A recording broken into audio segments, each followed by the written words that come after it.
여러분, 5월은 가정의 달입니다.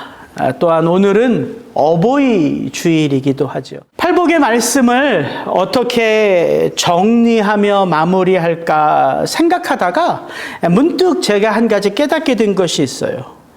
마태는 예수님의 가르침인 이 산상수훈을 그의 복음서인 마태복음의 가장 앞에 기록해 놓고 있습니다. 자연스럽게 그 산상수훈을 시작하는 이 팔복의 말씀이 그래서 우리에게는 어떻게 다가오냐면, 이 땅의 죄인들, 그 복을 받을 준비가 아직 되어 있지 않고 자격도 되어 있지 않은 자들에게 예수님이 지금 하늘의 복을 선포하고 계시는 거예요.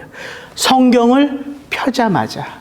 그러니까 이거는 진정 복음인 거죠. 자격 없고 준비되어 있지 않은 나에게 하나님이신 예수 그리스도가 너 복이 있구나, 심령이 가난한 자요, 이렇게 선포해 주시니까 이게 얼마나 큰 복이냐고요. 아마 우리 권사님의 찬양이 한 가사처럼 하늘 위로처럼 그 마음에 들려왔을 거라고요. 그래서 우리에게는 이게 복음인 거예요. 팔복이 복음의 메시지인 것이죠. 그러나 여러분, 이제 막 사역을 시작하신 예수님에게는 그 팔복의 선포는 어떤 의미일까요? 문득 제가 그게 깨달아지더라고요. 예수님이 선포하신 그 팔복의 메시지는 당신의 삶의 방향과 목적을 정하는 믿음의 고백이요, 또한 나는 반드시 그 방향과 그 목적을 이루기 위하여 나아가겠다고 하시는 믿음의 결단인 거죠. 그래서 이게 의미가 있더라고요. 팔복을 마태복음의 가장 앞에 놓은 것.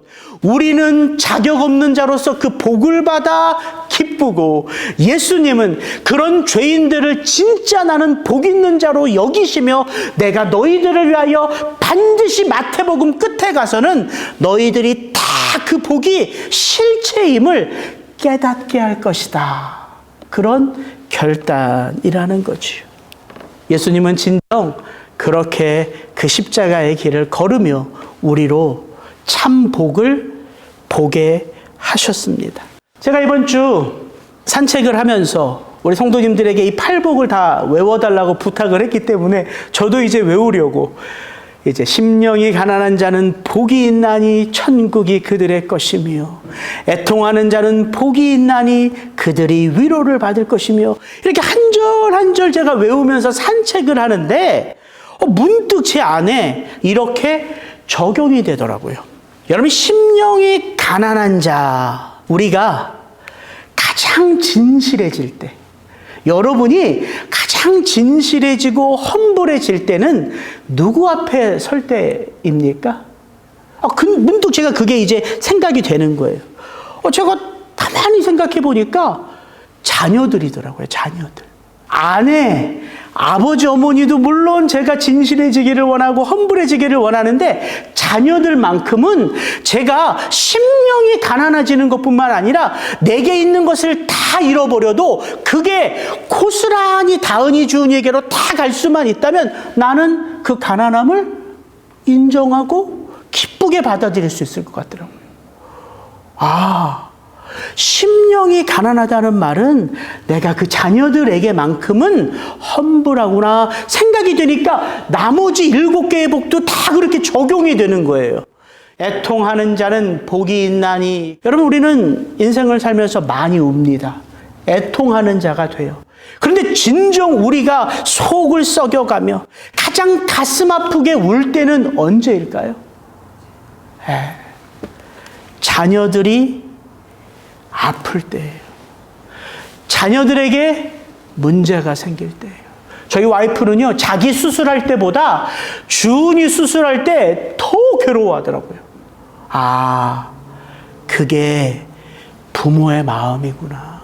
온유한 자는 복이 있나니. 이제 5살, 6살 된 아들과 아버지가 씨름을 할 때요, 저는 그 아빠가요, 자기가 가지고 있는 모든 힘을 다 동원해서 그 5살 아들을 들러 엎쳐서 매트에 내리꽂는 아빠는 한 사람도 못 봤어요. 그냥 넘어져 주지요. 그리고 깔깔 웃는 그 아들을 어떻게 합니까? 그 아버지는 번쩍 들어 올려서 네가 세상에서 제일 힘센 천하장사야, 이러는 게 아버지 어머니 아닙니까? 그렇게 아버지 어머니는요, 자녀들 앞에 더 낮아지기를 원하고, 더 겸손해지기를 원하고, 더 온유하기를 원하고, 더 인내하기를 원해요. 내가 그렇게 됨으로 우리 자녀들이 더 잘 될 수만 있다면, 그렇게 우리는 자녀들 때문에 인내를 배우게 되지요. 의에 줄이고 목마른 자는 복이 있나니. 예수님은 8번째 복에서 이 의가 무엇을 말하는지를 알려주셨지요. 의란 뭐예요? 예수 그리스도 당신을 말하는 거잖아요. 나를 위하여 박해를 받으면, 나를 위하여 너희가 줄이고 목마르면 복이 있다 말씀하시는 예수님의 그 말씀 앞에서 의를 예수 그리스도라고 우리가 여기면요, 이해는 되는데 부담이 되지요. 왜? 세상 사는 게 너무 힘들고 바빠서 예수님에게 그렇게 목마른 때가 많지 않음을 우리가 느끼기 때문이에요. 그런데 그 단어를요, 자녀로 바꿔보세요. 여러분은 누가 뭐래도 평생 그 아들 때문에, 그 딸 때문에 의에 줄이고 목마를걸요. 그게 부모의 마음이거든요.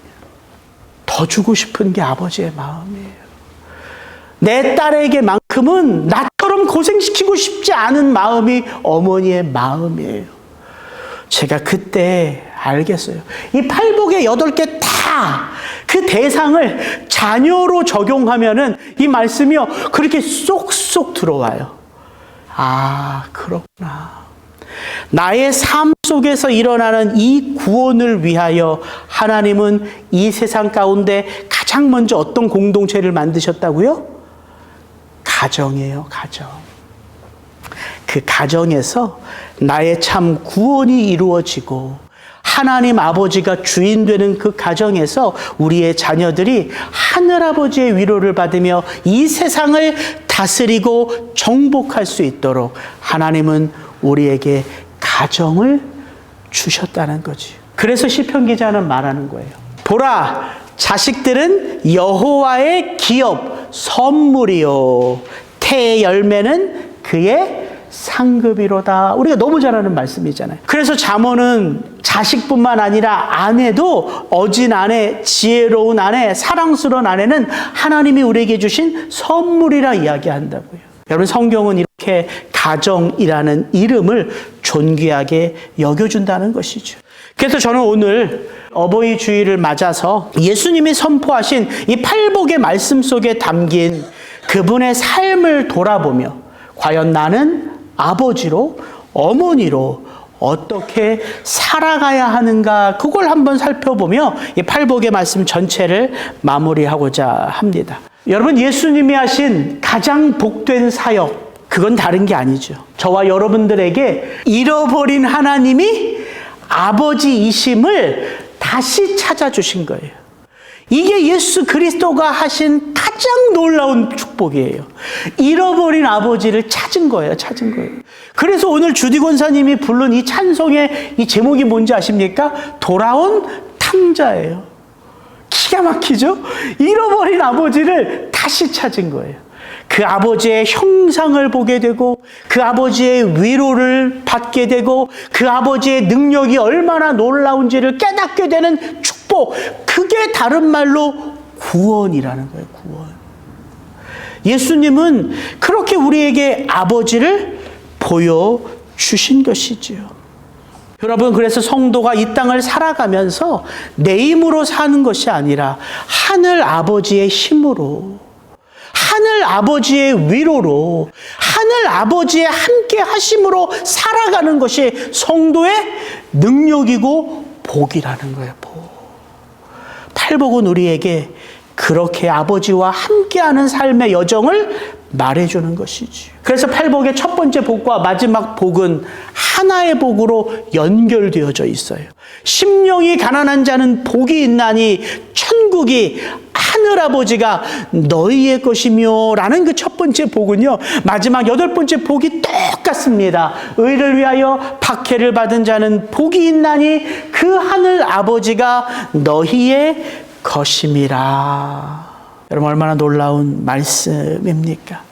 그렇다면 마땅히 하나님이 우리 가정에 선물로 주신 그 자녀들에게 내가 부모라는 이름으로, 아버지, 어머니라는 이름으로 할 수 있는 가장 중요한 것, 가장 본질적인 것은 무엇인가? 그걸 한번 나눠보는 게 오늘 설교의 핵심입니다.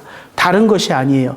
예수님처럼 나도 내 자녀들에게 누구의 모습을 보여주는 것이다? 하나님 아버지의 모습을 보게 하는 것이다. 이게 우리 가정이 존재하는 목적이에요. 그렇게 가정은 모든 자녀들, 모든 사람들, 아버지, 어머니, 할아버지, 할머니, 자녀들 다 누구를 바라보는 가정이다?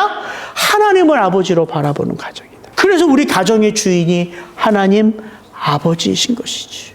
그러면 혹시 이렇게 말씀하시는 분들이 혹 계실지도 몰라요. 목사님, 제 나이 아시잖아요. 이제 뭐 내가 내 아들, 딸들에게 영향을 주는 건 그건 내 목 아닙니다. 벌써 우리 아들, 딸들이 손주, 손녀들이 다 있어가지고서 걔네들의 몫이죠. 라고 말씀하시는 분들이 혹 계실 것 같아서 제가 이 말씀 한 구절을 준비했어요. 출애굽기 4장 5절에 보면 이스라엘 백성들을 출애굽하기 위하여 하나님이 모세를 찾으시죠. 그러면서 하나님이 모세에게 당신을 이렇게 소개하십니다. 그들의 조상의 하나님 곧 아브라함의 하나님, 이삭의 하나님, 야곱의 하나님 여호와가 내게 나타난 줄을 믿게 하려 함이라. 하나님은 당신을 어떻게 소개하셨어요? 모세야, 내 백성들에게 가서 너는 이야기하되 우리의 조상의 하나님, 그 하나님은 어떤 하나님이냐? 아브라함의 하나님이요, 이삭의 하나님이요, 야곱의 하나님이라. 그러면서 예수님은 이렇게 받으셨죠, 이 말씀을. 하나님은 죽은 자의 하나님이 아니라 산 자의 하나님이시라. 여러분, 아브라함, 이삭, 야곱은 3대예요, 3대. 이 3대는 뭘 의미하냐면 믿음의 계승을 의미해요. 할아버지로부터 아버지에게, 아버지로부터 아들에게. 그 믿음이 계승되는 이 믿음의 계승을 이야기한다고요. 하나님이 우리에게 원하시는 건 나 하나의 믿음일 뿐만 아니라 내가 간직한, 내가 체험한 그 믿음이 대를 이어 계승되는 것을 원하신다고요. 그래서 잠언도 이렇게 우리에게 3대를 상징적인 의미로 보여주고 있는 것이죠. 손자는 누구의 면류관이요? 노인의 면류관이요. 아비는 자식의 영환이라. 3대예요, 3대. 여러분, 그렇다면 어떻게 하면 우리 자녀들에게, 우리 손주, 손녀들에게 내가 하나님 아버지를 잘 드러낼 수 있을까요? 오늘은 이거 딱 한 가지만 나눌 거예요. 뭘까요? 답은 오직 하나입니다. 우리 같이 한번 읽습니다. 내가 그 하나님 아버지를 진정 나의 아버지로 인정하며 나의 삶 속에 모시고 살아가는 것입니다. 여러분, 이거 외에 다른 방법이 어디 있어요?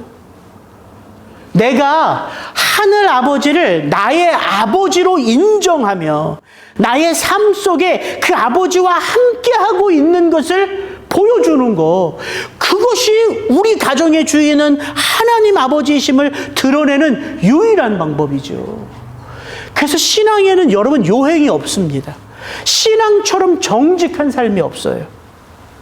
신앙은 가장 정직한 삶의 모습이요, 또한 가장 확실한 삶의 태도예요. 그래서 응답이 확실한 거예요. 응답이. 하나님이 그렇게 진실한 분이시니까. 여러분 생각해 보세요. 나는 그 하나님 아버지를 필요할 때만 찾아요. 나는. 내가 잘 나갈 때, 내가 좋을 때는 그 하나님 아버지 안 찾아. 내가 힘들고 어려울 때만 찾아요. 그런데 내가 내 자녀들을 볼 때는 늘 너희들은 늘 아버지 하나님 안에 거해야 돼, 이렇게 말한다면 여러분 좀 찔리지 않으십니까? 찔리시죠? 나는 그 하나님을 요행으로 믿어요. 대충 믿어요. 그냥 내가 굳이 그 하나님 말씀 펴서 그 하나님을 알려 하지 않아도 설교 들은 것으로, 누구에게 들은 것으로만 그 하나님을 알아도 괜찮다 생각하면서 내 자녀들에게 있어서만큼은 너희는 그 하나님 가장 진실하게 찾아야 돼, 진실하게 믿어야 돼, 이렇게 말한다면, 여러분, 우리 아들, 딸들 모를 것 같죠? 다 알아요. 다 알아. 여러분, 그래서 신앙에는 요행이 없는 거예요. 신앙에는 우연이 없는 거예요. 내가 그 하나님을 소중히 여기며, 내가 무엇보다 그 하나님을 나의 인생 가운데 가장 우선하게 여기면, 자녀들도 그 하나님 아버지를 내 인생 가운데 붙잡게 되어 있다. 제가 한 목사님을 저희 청년들 수련회에 모셨는데, 이 아버지 어머님이 개척교회 목사님이셨대요. 근데 너무 가난하셨대요. 그래서 이 목사님이 나는 정말 돈 많이 벌어서 개척교회 하는 우리 아버지 어머니 도와줘야 되겠다. 이분이 공부해서 서울대학교 들어가신 거예요.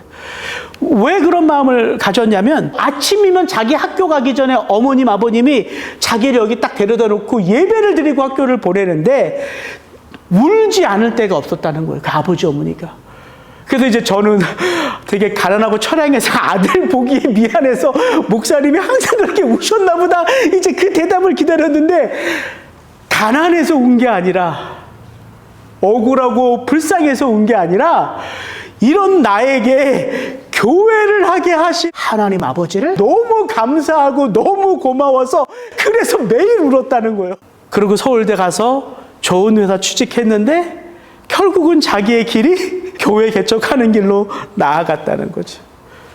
그러면서 이분이 하는 말이, 교회 개척을 하는 그 처음에는 자기는 감사해서 나를 이렇게 귀한 주님의 몸된 교회를 맡겨주셔서 눈물이 나지 않더라는 거예요.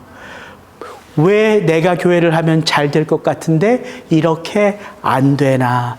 그런 속상한 마음이 들 때 그 옛날 아버지 어머니의 모습이 떠올랐다는 거죠. 이건 아버지의 믿음이었구나. 여러분, 믿음은 감출 수가 없어요. 감출 수가 없어요. 그래서 우리가 우리 자녀들에게 보여줄 것은 다른 게 아닙니다. 하나님을 우리가 진실하게 믿는 거예요. 저는 여러분들에게, 그리고 저 자신에게 하나님을 믿는 데 있어서만큼은 완전하자는 말이 아닙니다. 우리가 세상은 거들떠 보지도 말고 오직 하나님만 바라보자, 이 말 하는 게 아니에요. 진실하게 믿자는 거예요.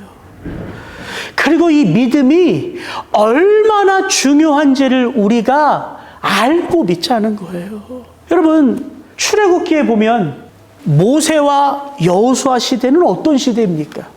출애굽의 시대는 어떤 시대냐면, 이렇게 우리가 목사의 설교를 통해서, 성경을 통해서 하나님을 보고 하나님을 듣고 하나님에 대하여 아는 시대가 아닙니다.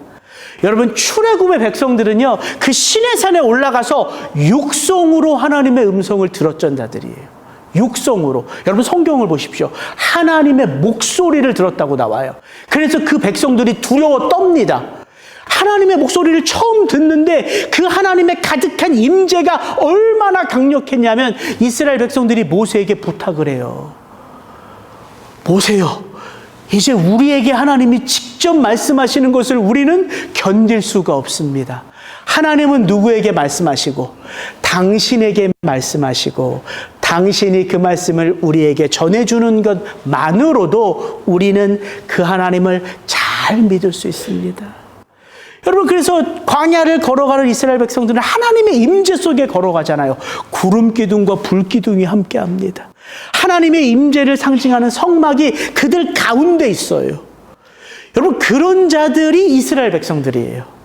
그런데 그런 이스라엘 백성들이 모세 시대가 지나고 여호수아 시대가 지나 그들이 약속의 땅에 들어가자 어떤 일이 벌어지는지를 사사기는 우리에게 이렇게 말해주죠. 사사기 2장 10절 말씀, 그 세대의 사람도 다 그 조상들에게로 돌아갔고 그 후에 일어난 다른 세대는 여호와를 알지 못하며 여호와께서 이스라엘을 위하여 행하신 일도 알지 못하였더라. 그 이후에 일어난 다른 세대라고 말합니다. 원래는 이런 표현이 맞죠. 그 이후에 일어난 다음 세대는 넥스트 제너레이션이잖아요. 여호수아가 죽고 광야 시대가 다 지나 그 다음 세대가 일어났어요. 근데 사사기 기자는 그들을 다음 세대 넥스트 제너레이션이라고 말하지 않고요. 다른 세대라고 말해요. 성경 번역도 영어 성경에 보면 different generation, another generation이에요. 왜요? 하나님을 잊었어요. 그리고 나서 사사기 2장 11절부터 15절을 보면 기가 막힌 내용들이 나옵니다. 이스라엘 자손이 여호와의 목전에 악을 행하여 바알들을 섬기며 애굽 땅에서 그들을 인도하여 내신 그들의 조상들의 하나님 여호와를 버리고 다른 신들 곧 그들의 주위에 있는 백성의 신들을 따라 그들에게 절하여 여호와를 진노하시게 하였으되 여호와께서 이스라엘에게 진노하사 노략하는 자의 손에 넘겨주사 그들이 노략을 당하게 하시며 또 주위에 있는 모든 대적의 손에 팔아 넘기심에 그들이 다시는 대적을 당하지 못하였으며 그들이 어디로 가든지 여호와의 손이 그들에게 재앙을 내리시니 그들의 괴로움이 심하였더라. 하나님을 잊어버리는데 오랜 시간이 걸리지 않았습니다. 다른 세대가 일어나면 믿음은 끝나는 거예요. 여러분, 믿음의 계승이 이렇게 중요하고 필요하다고요. 이게 어찌 그 다른 세대의 잘못뿐이겠습니까? 그들이 내가 체험한 그 하나님에 대한 믿음을 가볍게 여겼기 때문에 내게 주어진 믿음이 나의 다음 세대로 나의 자녀들에게로 손주 손녀들에게로 흘러감을 그들이 망각하고 있었기에 하나님을 잊어버릴 수 있다는 것이죠. 여러분, 믿음의 계승이 이렇게 중요하다고요. 그리고 믿음의 계승이 이렇게나 어렵다고요. 오늘날에 우리가 살아가는 이 시대는 뭐 다릅니까? 사사시대와 뭐가 달라요? 더 심하면 심했지 나은 것 하나도 없는 시대를 우리는 살아가고 있습니다. 그래서 우리가 하나님을 믿되 어떻게 믿어야 된다고요? 진실하게 믿어야 된다고요. 저는 그 진실함의 믿음을 이렇게 고백하고 싶어요. 우리의 삶에 인정해야 할 것이 많음을 알면서 신앙의 길을 걷는 거예요. 우리 하나님 보시기에 부끄러울 때가 많잖아요. 왜? 믿음보다 내 손해가 더 중요할 때가 우리 있잖아요. 하나님을 향한 믿음보다 내 체면이 더 소중한 때가 우리 있잖아요. 어떤 때는 믿음은 뒤편이고 내 유익의 혈안이 되어 살아갈 때가 왜 없습니까? 어떤 때는 믿음은 뒤편이고 내 속에서 솟아나는 분노가 먼저일 때가 얼마나 많아요. 제가 바쁘고 힘들 때, 특별히 수요일날 같은 때 바쁘고 힘들어도요, 이게 아내가 출장을 가고 애들이 있으면은 제가 이게 집에 오래 있으니까 이제 나오는 습관, 뭔가 내가 다 처리를 해야 돼. 그래야지만 설교 준비가 마음에 편해지는 거예요. 아내가 출장 가야 되는데 다려야 될 옷이 있다? 그거 다려야지 직성이 풀려요. 애들 빨래 해야지 직성이 풀리고요. 하면 개서 넣어줘야지 직성이 풀려. 근데 이 세 명의 여인들은요, 다 그게 내가 해야 될 몫인 것처럼 알고서 자기 할 일을 각자 하는 거야. 전화를 보고 게임을 하고, 그러면 이게 참 기쁨으로 하다가도 막 그냥 좀 속에서 부글부글 끓는데 주은이가 저한테 그러는 거야. 아빠, 그거 개 가지고 여기다 걸지 말고 저기 안에다 넣어. 그러는 거야. 이게 오라 그러면서. 뭐라고? 한 번만 더 말해봐, 주은아. 어떻게 하라고? 그 옷 여기다 옷걸이에 넣어서 여기다 걸지 말고 저기다 갖다 넣어. 근데 제가 막 폭발했어. 야, 임마, 너는 네가 빨래를 해도 될 나이고 옷을 계속 정리해도 될 나이에 너 뭐 하는 거야 지금? 이렇게 얘기하니까는 주은이가 뭐라 그런지 알아요? 아빠 또 앵그리 베이비가 나왔네. 앵그리 베이비가 나왔대. 그 소리에 웃어가지고서 그렇지. 내가 좋은 일을 하고 선한 일을 해도 누가 먼저예요? 내가 먼저예요. 내가. 누가 알아주지 않으면 부글부글 끓는 게 그게 진짜 좋은 일이냐고요. 그게 참된 일이냐고요. 그런 부끄러움의 모습이 내게 있음을, 우리에게 있음을 인정하자고요. 자녀들이 그걸 알기 때문에. 그래서 저는 우리가 부끄럽고 연약하고 부족함을 인정할 때 그럼에도 불구하고예요. 그럼에도 불구하고 아빠는, 엄마는 누가 먼저다? 하나님 아버지가 먼저다. 그걸 보여주는 거예요, 자녀들한테. 아빠가 이렇게 모자라고 엄마가 이렇게 부족해도 너희의 하나님 아버지, 우리 가정의 하나님 아버지는 이런 아빠를, 이런 엄마를 용서하시고 받아주시고 인정해 주셔. 이걸 보여주면 된다고요. 그래야지만 우리 자녀들이 실수하고 넘어져도 누굴 다시 찾아요? 하나님 아버지를 찾을 수 있는 거예요. 여러분, 신앙의 길은 그렇게 걸어가는 것입니다. 여러분, 그때 우리의 삶 속에는요, 이 팔복의 말씀 하나하나가 성취되어 가기 시작하는 거예요. 교만했던 내 마음의 심령이요, 나의 부끄러움 앞에서 가난해지고요. 뻔뻔한 나의 삶 속에 애통의 삶이 시작되고요. 내가 세상의 중심이라 생각했던 삶 속에 나보다 더 크신 분이 있고 나보다 더 완전하신 분이 있음을 알기에 그분 앞에 낮아지고 겸손해지는 삶이 시작되고요. 끊임없이 계속되는 삶의 문제 앞에 교회를 찾아가는 횟수는 많아지고요. 하나님 앞에 엎드러지는 횟수는 늘어나고요. 잘 보지도 않던 성경책은 내 삶의 가장 가까이에 갖다 놓게 되는 것이죠. 틈틈이 그 말씀을 펴게 되는 거예요. 이게 팔복의 말씀 속에 담긴 우리의 삶의 변화라고요. 예수님은 대단한 걸 말씀하신 게 아니라 팔복의 말씀 하나하나를 누구와 나의 삶으로 적용하면, 나와 자녀들의 삶으로 적용하면 이 말씀은 내 삶에 얼마나 가까이 있는 말씀인지를 우리가 알게 된다고요. 여러분, 그렇게 우리의 입술에 미안해, 아빠가 잘못했어, 고마워, 열심히 공부해줘서, 야, 하나님 앞에 아빠가 감사할 게 있구나, 감사합니다 하나님, 사랑한다 아들아 딸아. 여러분, 이런 단어들이 우리의 삶의 실체가 되는 거죠. 그게 진실한 모습이라는 거예요. 여러분을 축복합니다. 하나님을 믿되 우리가 진실하게 믿을 수 있기를 축복합니다. 그런 의미에서 성경은 우리에게 이렇게 말해요. 내일, 모레, 내년 아니다. 풍성한 삶의 시작은 언제나 오늘, 지금, 이 순간이라는 사실이에요. 그래서 예수님은 말씀하시잖아요. 오늘 우리에게 일용할 양식을 주신 것으로 감사해라. 내일 일은 내일이 염려하게 해라. 예수님은 항상 강조하신 게 오늘, 지금, 이 순간이에요. 그러면서 예수님은 연약한 제자들을 위해서 늘 하나님 아버지 앞에 서시는 것을 기뻐하셨다고요. 여러분, 성경에 보면은 제자들이 예수님에게 가르쳐 달라고 한 게 딱 하나 있습니다. 뭘까요? 권사님 아시네. 주님, 우리에게 당신이 하나님 앞에서 얼마나 이렇게 친밀하게 기도하실 수 있는지 그 비법을 좀 가르쳐 주십시오. 이것밖에 없어요. 저 같으면 예수님, 설교 잘하는 법 좀 가르쳐 주세요. 사람들을 사로잡을 수 있는 비법을 좀 가르쳐 주세요. 전도를 잘할 수 있는 법을 가르쳐 주세요. 당신이 교회의 머리신데 교회에 부응할 수 있는 법을 가르쳐 주세요. 묻고 싶은 게 너무 많거든요. 근데 제자들은 딱 하나를 가르쳐 달라고 했다고요. 어떻게 예수님, 당신은 아버지와 그렇게 친밀하게 대면하고 계십니까? 그 비법을 좀 가르쳐 주십시오.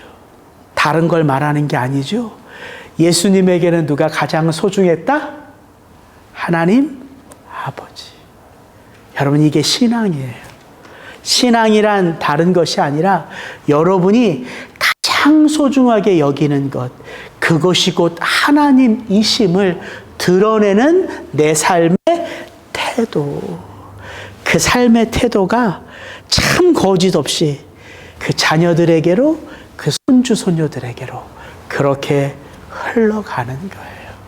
그래서 잠언은 우리에게 도전합니다. 여호와를 경외하는 자에게는 견고한 의뢰가 있나니 그 자녀들에게 피난처가 있으리라. 왜 우리의 삶 속에 두려운 마음이 없겠습니까? 왜 우리의 삶 속에 짜증나는 마음이 없겠어요? 그러나 우리가 하나님을 신뢰하는, 내가 아버지로서, 엄마로서 그 어떤 삶의 문제 속에서도 하나님을 신뢰하는 그 확신의 모습을 보여줄 수 있다면 그 믿음은 반드시 흘러가고 계승되게 되어 있다고요. 그래서 우리 믿음의 선배들이, 우리 아버지 어머니들이, 우리 할아버지 할머니들이 고난의 때에 엎드리는 기도, 그거 하나 보여주신 거예요. 아무리 교회가 멀어도 아침 새벽 4시부터 그 발걸음을 옮겨서 그 오리가 되고 심리가 되는 그 교회 가서 거적 가만히 덮어쓰고 엎드려 우는 그 엄마의 기도, 그 아빠의 기도가 자녀들이라고 모를까요? 한국 교회는요, 그렇게 자라가기 시작했다고요. 근데 어느덧 교회가 세상 중심에 서려 해요. 세상에서 성공하는 교회가 되려고 해요. 세상에서 성장하는 교회가 되려고 해요. 결코 예수님은요, 성장하는 교회, 성공하는 교회를 말씀하신 적이 없습니다. 교회는 세상 가운데 순례하는 교회고요. 교회는 이 세상 가운데 하나님을 증거하는 증인의 교회일 뿐이에요. 성장하고 성공하는 건 우리의 속사람이죠. 그게 구원의 완성이니까. 저는 여러분을 축복합니다. 성장, 성공, 원합니다. 우리 안에 그런 갈망이 있어요. 그러나 내 심령이 성숙해지지 않고서는 결코 그건 하나님의 기쁨이 되지 않는다는 사실을 우리가 기억하며 예수님이 우리에게 보여주신 그 십자가의 길, 그것이 곧 팔복의 길임을 우리가 마음에 새기며 그렇게 한 걸음 한 걸음 나아가실 수 있기를 주의 이름으로 축복합니다. 같이 기도하시겠습니다. 이 시간 우리 함께 기도할 때에 우리 이 마음으로 이것 하나만 기도했으면 좋겠어요. 여러분에게 주신 여러분의 자녀들을 한번 떠올려 보세요. 우리 아들, 우리 딸, 우리 손주, 우리 손녀, 여러분 한번 떠올려 보세요. 그리고 여러분이 과연 그 아들에게, 그 딸들에게 예수 그리스도의 모습을 잘 보여주고 있는지를 생각하며 성령님께 우리 가정을 이 시간 한번 올려드리고 맡겨드리는 기도로 나아갈 수 있기를 바랍니다. 같이 기도하겠습니다.